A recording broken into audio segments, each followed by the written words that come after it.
Understanding the phrase debtor. Hello everyone. Today, we're diving into the world of finance and everyday vocabulary to understand the meaning of the term debtor.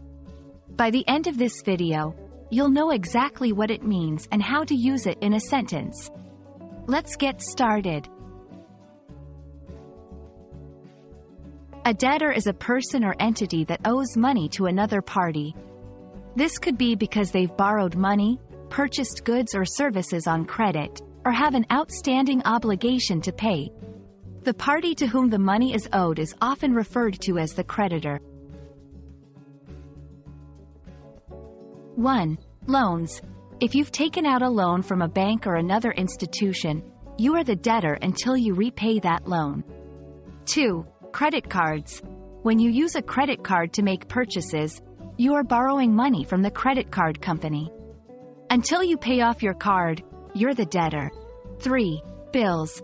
If you've received services like electricity, internet, or medical care but haven't paid for them yet, you're a debtor to those service providers. 1. After borrowing money from the bank, Jake became a debtor until he paid back the full amount. 2. Companies often have both debtors and creditors, as they buy and sell goods and services on credit. 3. Being a debtor can affect one's credit score, so it's essential to manage debts responsibly.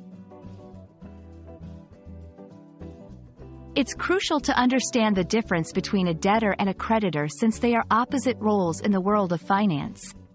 Debtor, the party that owes money. Creditor, the party that is owed money. Always remember, if you're the one who owes money, you're the debtor. If someone owes you money, then you're the creditor. And there you have it. The term debtor is now clear as day. Always remember that being a debtor means you have a responsibility to repay what you owe.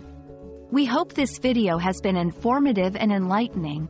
Keep learning, and see you in the next one.